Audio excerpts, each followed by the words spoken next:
señor Nicolás Lanto, ¿cómo le va? ¿Qué dice? Caballero, muy buen día, ¿cómo anda? Bien, me agarró de Fernando, sorpresa. sí, Me agarró de sorpresa.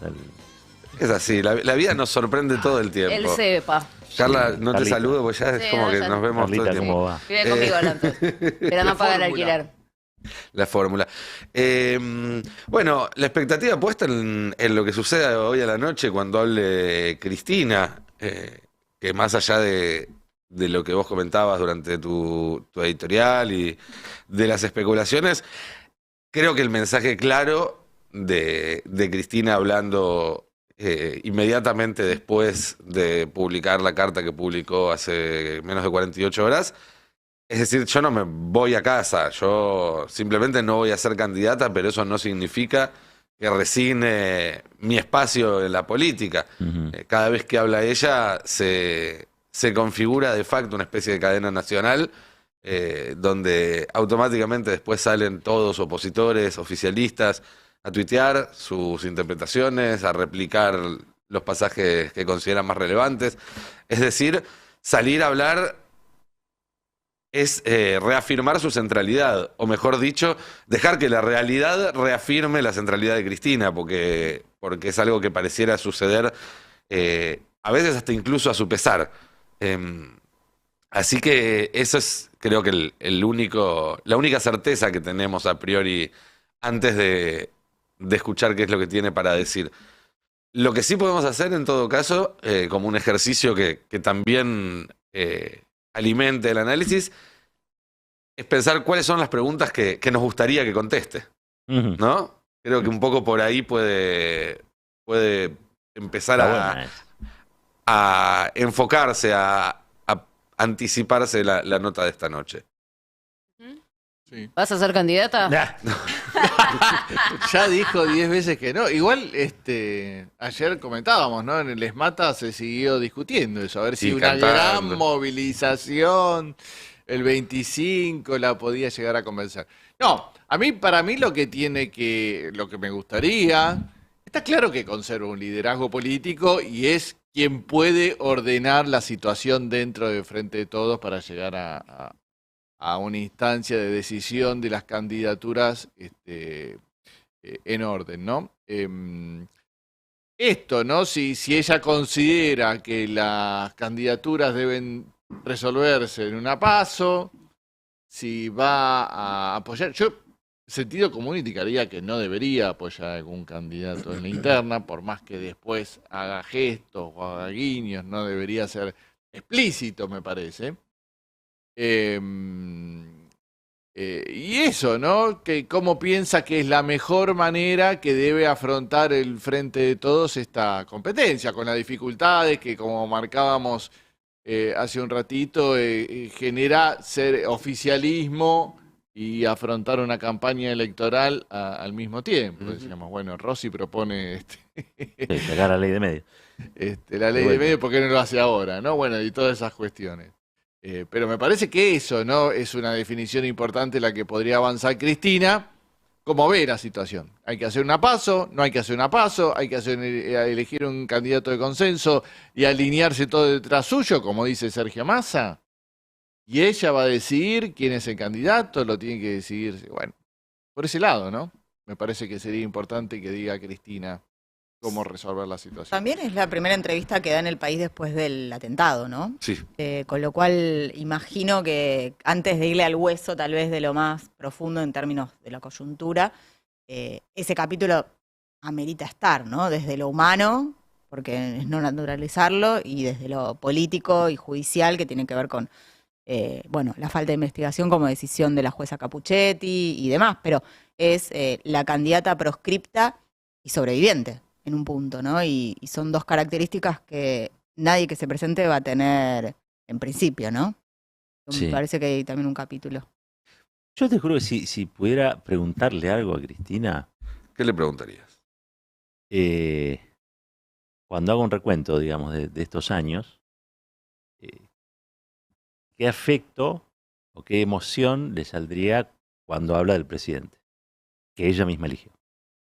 Me interesa saber cómo lo está mirando hoy Cristina, desapasionadamente, digo, la emoción que le surge, ¿no? Sobre lo que pasó en estos años. Si si realmente, yo nunca creí esto de que no hubiesen hablado en cuanto a lo que se iba a hacer o no se iba a hacer. A mí me parece que no se llega a instancias de poder dejando al libre albedrío las cosas.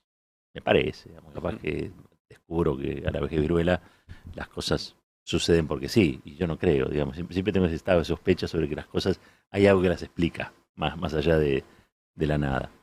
Así que le preguntaría eso, ¿qué afecto tiene o qué emoción le genera hoy esa persona que ella eligió como presidente? Creo que te va a decir desilusión, ¿no? O decepción. No, Irá no lo por sé ese qué te va lado. a decir, no sé qué va a decir. Vos sabés que yo creo que ella pensó que iban a tener una conjunción. Para empezar, que iban a tener otro tipo de relación, ¿no?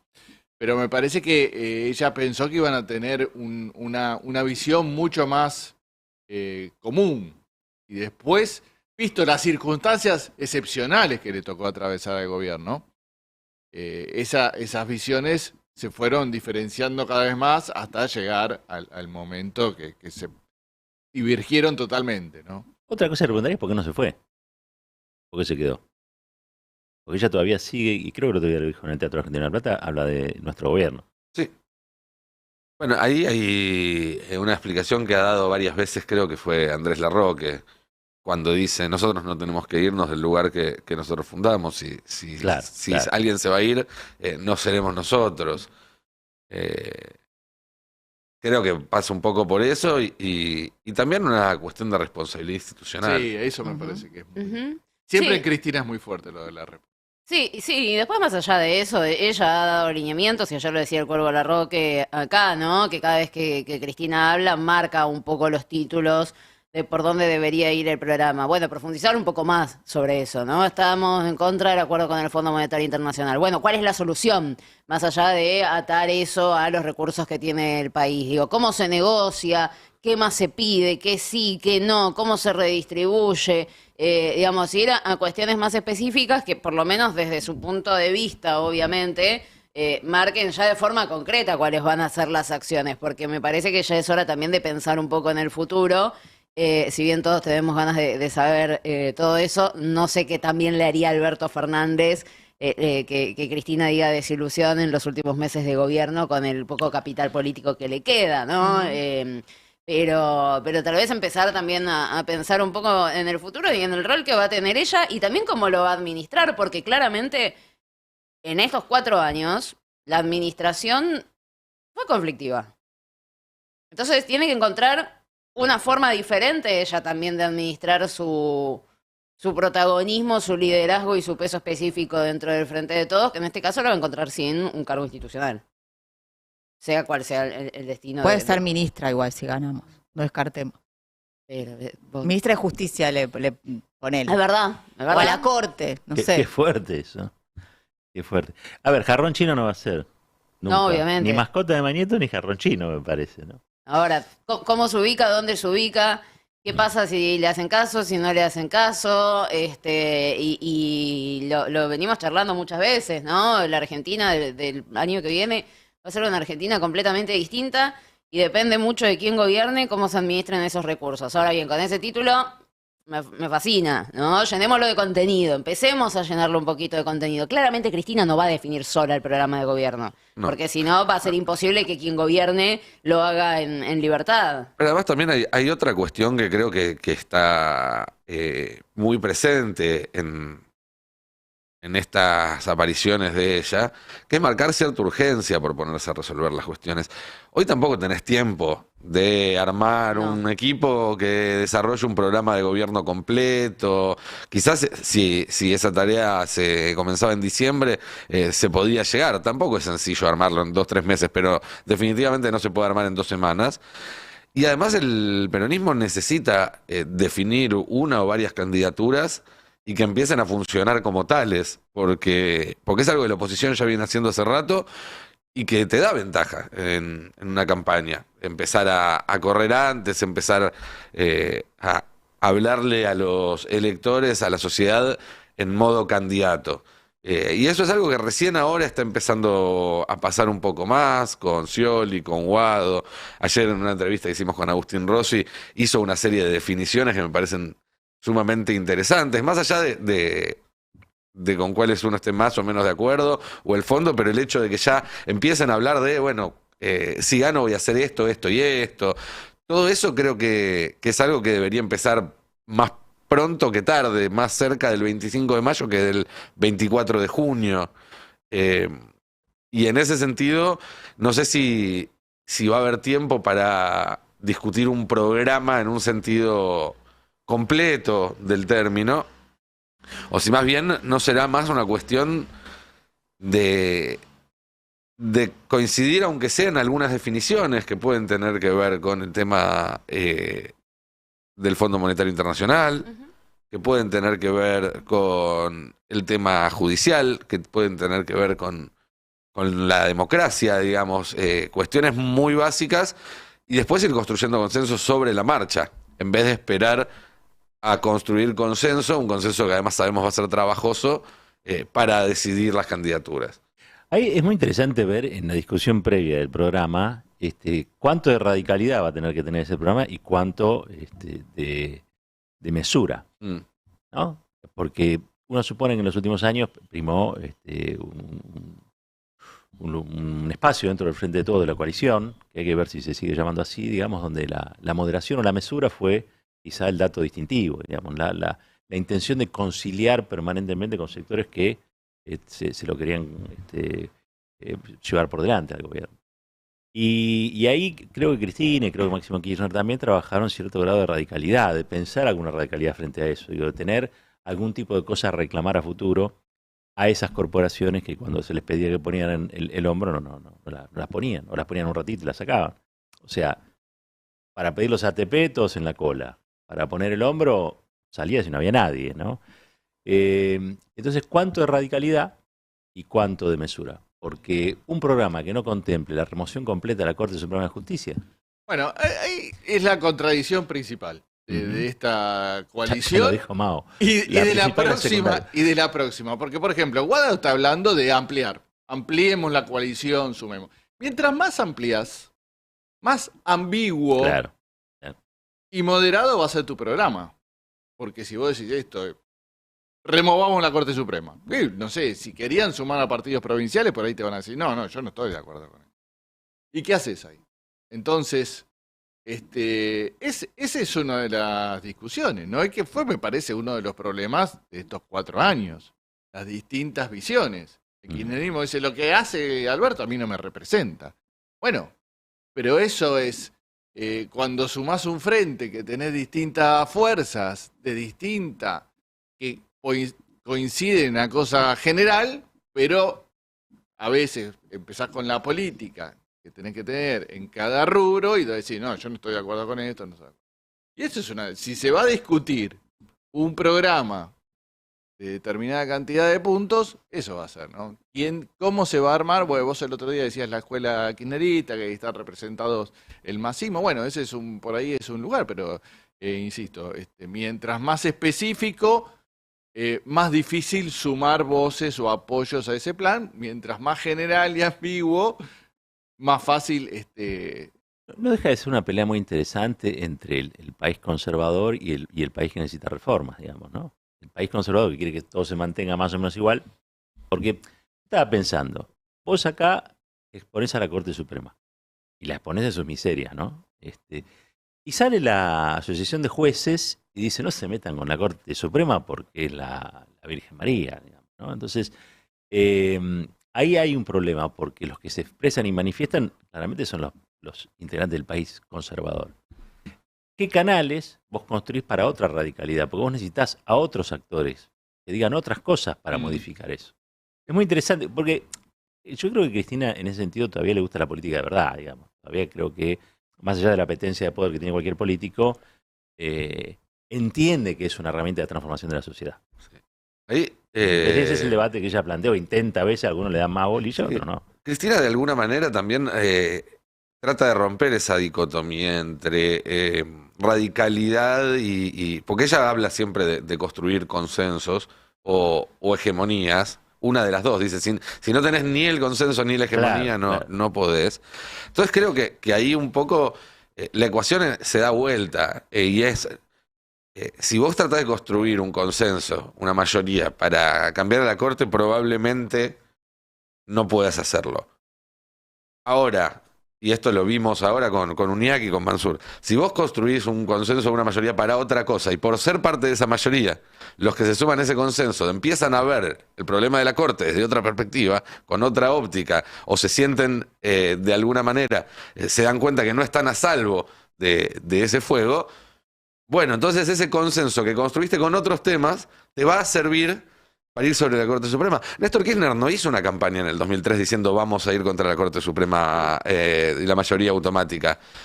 Tampoco hizo una campaña diciendo vamos a bajar los cuadros. Pero tampoco era una demanda tan fuerte como la de ahora. No estaba visibilizada. Claro, bueno, Ojo. eso. No estaba tan en agenda instalada. A ver, No sé, perdón, pero Sí, no sé no, si la la mayoría mayoría automática automática del menemismo estaba... creo que había un mayor consenso social de que no funcionaba esa Corte Suprema. pero la gente O no- más transversal en todo caso, 2001 menos polarizado. 2001, la gente no salía a la calle a cambiar la Corte Suprema. Claro. No, pero era parte del incluso- que se vayan todos Sí, y eran los que se habían quedado del que se vayan todos. Era como una última etapa de un proceso de recambio institucional. Incluso con el tema, a ver, lo primero que hizo fue que resolver el conflicto docente en Entre Ríos. Nos contaba el otro día Filmus acá en la fórmula cómo era la situación, y fue el primer día y se lo planteó y tampoco era algo que tenía, ni mucho menos. Obviamente hay cuestiones que van surgiendo con el andar. Y que te vas encontrando y vas a tener más o menos ganas de afrontarlas. El tema también es que los tiempos cambiaron muchísimo, lo pienso, ¿no? Los tiempos cambiaron muchísimo del 2003 al 2023, donde vos necesitas algo, apretás un botón y se te resuelve.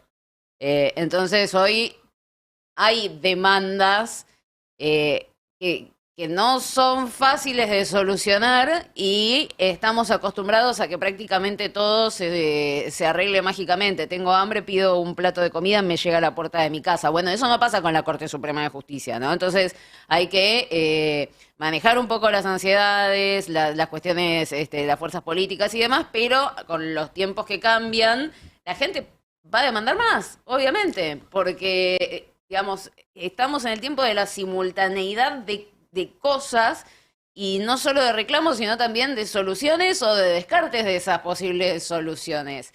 Y eso puede generar un problema, porque la política tiene otros tiempos. Sí, y también ciertos sectores que han modificado sus prácticas en el último tiempo y que tienen que ver con el poder real concentrado, como lo querramos llamar, porque efectivamente que sí hay una demanda transversal desde el regreso a la democracia por terminar de mejorar el sistema de justicia, eso está claro. Ahora, el consenso existió y existe para que este poder judicial sea reformado, transformado o depurado, como lo queramos llamar. Sin embargo, hay momentos en que, aunque eso exista, no lográs que ciertos sectores lo impiden. El 2x1 lo pudimos impedir.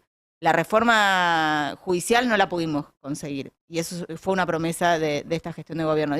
Me parece que también Néstor dialogó con los consensos sociales y logró frenar un sector del país que iba en contra de esos consensos sociales. Hoy no estás logrando frenar al sector del país que va en contra de los consensos sociales y tienen cada vez más poder. Y van a elecciones. Y te proscribe una candidata. Y te intentan matar. Sí, cada vez más poder y vas a tener cada vez menos legisladores. Porque vas a tener el próximo gobierno, va a tener menos Y legisladores. si gana todavía Milei no va a que- haber congreso porque ya lo dijo. Pero ahí hay una cuestión igual que me parece que es clave. Que vos decís, está el sector que quiere menos derechos o que no quiere, digamos, reformas, y el sector que sí. Sin embargo, y ese es gran parte del problema, a los ojos de la sociedad, hoy el que quiere las reformas, el que propone las reformas es Milei, y el que no las quiere es el peronismo. Está bien, son reformas regresivas, pero la sociedad que se siente disconforme con el estado actual de las cosas y busca a alguien que le proponga algo distinto, lo está buscando, o en realidad lo está encontrando, porque es el único que pareciera despegarse un poco del estado de situación, en esas propuestas que son absolutamente delirantes, fascistas y demás. Ayer lo escuchábamos nuevamente a Milei hablando de reformas a 30, 40 años, como si él fuera a quedarse 30, 40 años en el poder. O sea, gente que claramente no tiene ningún tipo de apego además a la tradición democrática argentina, ese es un extraterrestre en términos institucionales. Que se fije, la Corte por ahí no lo deja, digo. O sí. Sí, ese es el problema. Ese es el problema. Sí, también es cierto que la supuesta solución de Milei a los problemas reales la dicen más quienes le dan lugar a Milei en espacios públicos que Milei mismo. Digo, porque Milei no dialoga con el que no tiene la heladera con comida. En términos de decirle cuál es su plan para resolver eso, porque sabemos, si va a dolarizar la economía, no le va a estar resolviendo la heladera a nadie, ni la fuente laboral, porque te habla de una reforma laboral, ni el acceso a determinados derechos, porque ya dijo que por él anularía a todos, básicamente. Así es. Vamos a seguir conversando de estos temas porque tenemos en línea al secretario gremial de la CGT y secretario adjunto de SMATA, Mario Manrique, que también forma parte del comité organizador del acto que se va a llevar a cabo este 25 de mayo, a 20 años de la llegada al poder de Néstor Kirchner. Mario, muy buen día acá, Nico Lantos, con Roberto Caballero, Carla Pelliza, Giselle Tepper y Fernando Siveira. ¿Cómo estás? Hola, buenos días, ¿cómo les va a todos? Bien, bien, muy bien. Bueno, la última vez que hablamos estaba todavía muy fresca la carta de Cristina. Ahora que han pasado algunas horas, hemos estado, bueno, dialogando, reflexionando, pensando. Tuvieron la reunión, además, del grupo que está organizando el acto del 25 de mayo. ¿Cómo se procesó esa información y cuál es el estado de situación ahora? Obviamente, el primer día, cuando leímos la carta, así como lo expresé, tuvimos un montón de sensaciones encontradas. Después, bueno, más tranquilo, leímos la carta, la analizamos, y en realidad la conclusión que sacamos que la compañera toma la postura de no postularse, no porque ella quiera, sino porque un fallo totalmente arbitrario, irregular, en un proceso viciado de irregularidades, la proscribieron, y lo que nosotros vamos a seguir luchando es para que esa proscripción se levante, porque la justicia no le puede negar al pueblo argentino que pueda votar por la dirigente más representativa que tenemos. Y después, obviamente, la presencia de Cristina en el acto, siendo la única oradora, la gente va a movilizarse masivamente, porque más allá de lo que acabamos de decir, quiere escuchar a su conductora. Porque Cristina, postulante o no, va a seguir siendo la conductora de nuestro espacio y del peronismo también. ¿Está confirmado entonces que Cristina va a ser la única oradora del acto y también que el acto Sí, va a ser en la Plaza de Mayo, finalmente? va a ser en la Plaza de Mayo, porque obviamente en la Plaza de Mayo es el ámbito natural que en la Argentina utilizó siempre para las grandes transformaciones que ocurrieron a través de la historia. Ujú. Y esta no es la excepción. Y Mario, ¿cómo estás? Carla Pelliza te saluda. ¿Qué ¿Cómo te va, expectativas? Carla? Bien, ¿qué expectativas se tienen? Porque en su momento se podía especular con que tal vez Cristina anuncie una posible candidatura. En este caso, ¿cuáles son las expectativas que se manejan para el acto? Las expectativas siempre son muchas. Obviamente la gente va a ir a la plaza tratando de mostrarle a la compañera que tiene el respaldo popular, y también mostrándole a la Corte que se acabó el tema de interferir en la vida democrática de la nación a través de su acción, de un accionar espurio, totalmente fuera de lugar. Y como dije antes, también la gente espera que la conductora nos marque el camino. Vos sabés que cada vez que habla Cristina hace un análisis muy profundo de la situación que estamos atravesando en el país y lo que ella entiende deberíamos hacer para poder sobrellevar esos escollos. Así que entiendo va a ser un mensaje muy importante que vamos a tener que escuchar todos con mucha atención, y después del 25 seguir traccionando para que la justicia sepa que ya no tiene más lugar para tomar decisiones arbitrarias en temas que no le competen. ¿Y cómo sería ese seguir traccionando? ¿Se están esperando grandes movilizaciones en contra de los miembros de la Corte Suprema de Justicia? ¿Qué acciones están pensando?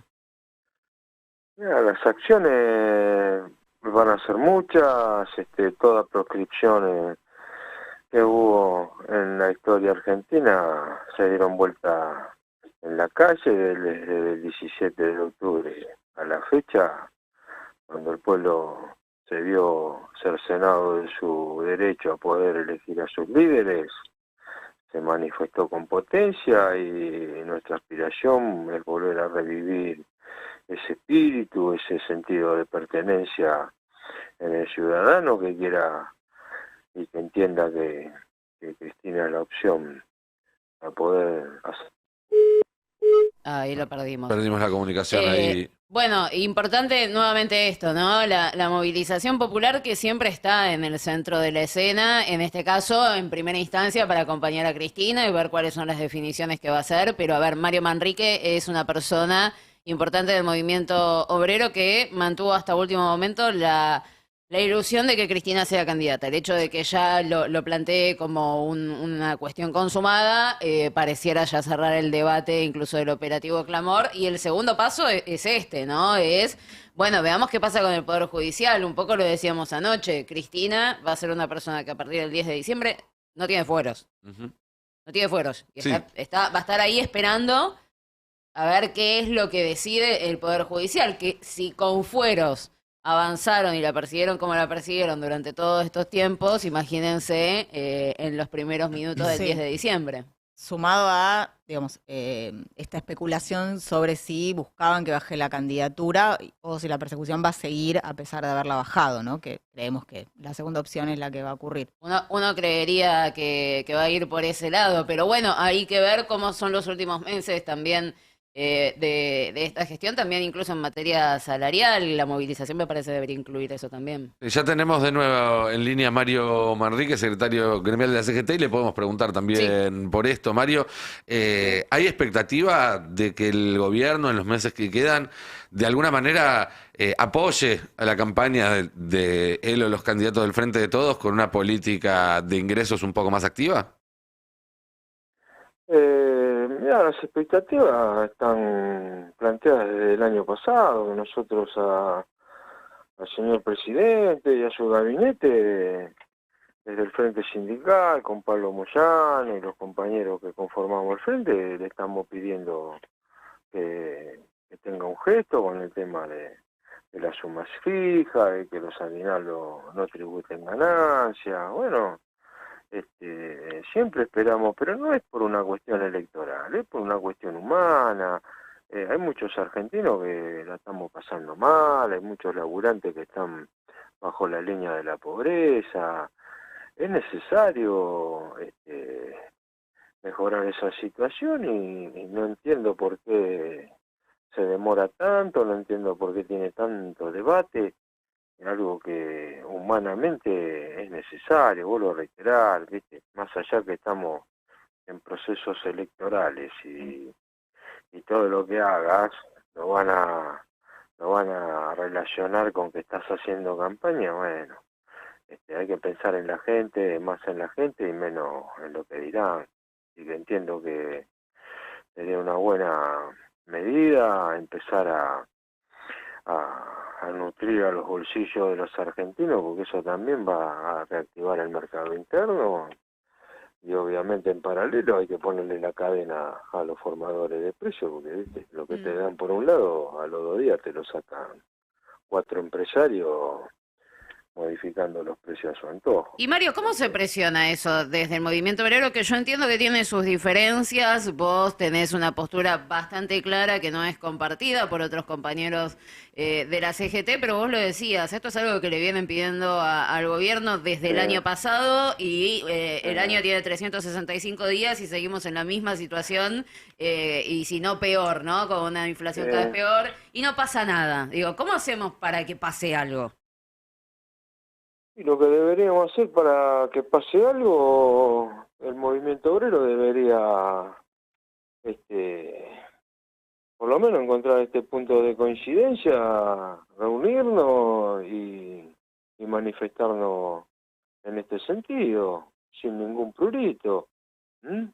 Porque si, vamos a hablar claro, ¿viste? Si el campo se enoja y quiere un dólar a 300 pesos, le dan a 300 pesos.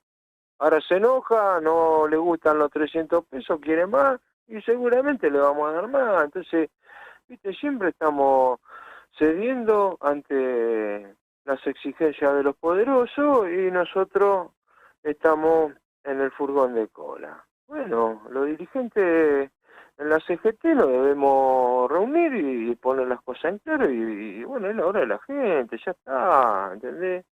Ya está. ¿Por qué el laburante tiene que pagar impuestos a la ganancia y después grandes conglomerados empresariales tienen un montón de beneficios?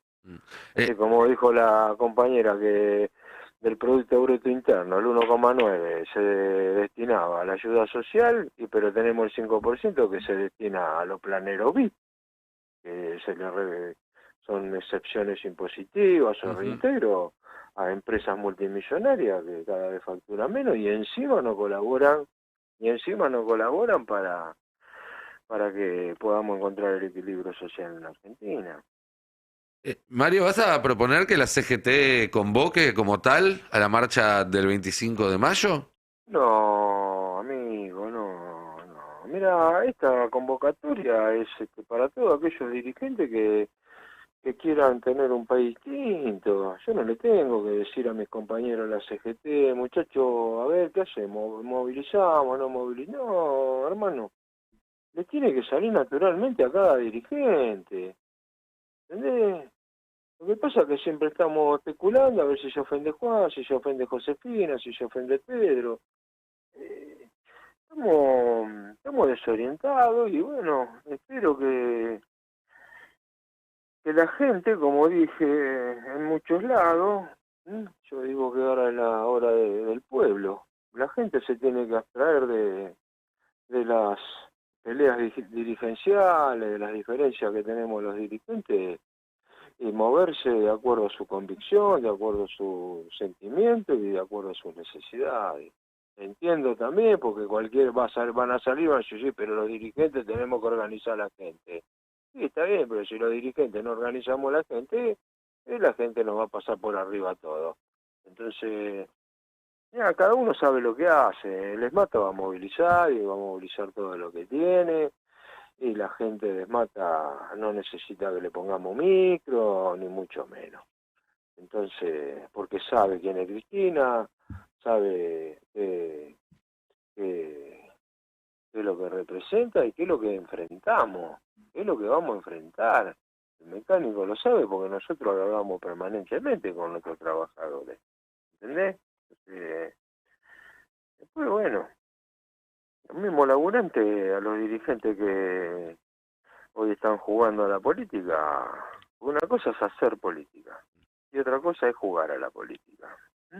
Dice, bueno, estamos los que queremos hacer política y están los que juegan a la política. Entonces están especulando, no quieren ofender a nadie, no quieren que nadie se moleste porque, bueno, en algún momento me tengo que sentar a negociar con ellos. Y no es así. Pero, no, la CGT... Mira, si la CGT no movilizó cuando atentaron contra la vida de la vicepresidenta, ya está, hermano. ¿Qué le quiere pedir? ¿Qué le quiere pedir?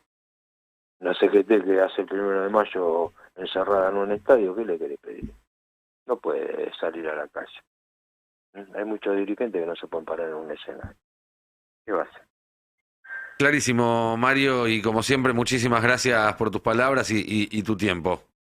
No, gracias a ustedes. Siempre muy atento. Un gran abrazo. Hablábamos con Mario Manrique, secretario gremial de la CGT, secretario adjunto de ESMATA, definiciones muy fuertes sobre la CGT, que está pasando además momentos turbulentos también. Ayer se conoció que Pablo Moyano está dejando algunos cargos clave en la estructura de camioneros. Hay que ver qué pasa entonces ahí con el triunvirato del que él es parte, pero además donde hay claramente una divergencia en... bueno, todo lo que discutíamos hace un rato, en si el Frente de Todos tiene que tener una cara u otra de cara a las próximas elecciones. Habrá que ver cómo se define. No es novedoso que el sindicalismo argentino está dividido, tiene dos partes muy claramente definidas, y hablábamos con uno de los principales referentes de una de ellas, Mario Marrí, que de hecho ayer Esmata puso el lugar, el muy lindo auditorio que tienen ahí en Avenida Belgrano, en el centro porteño, para hacer la asamblea donde se consolidó la realización del acto del 25 de mayo. Bueno, Un país unido por la radio.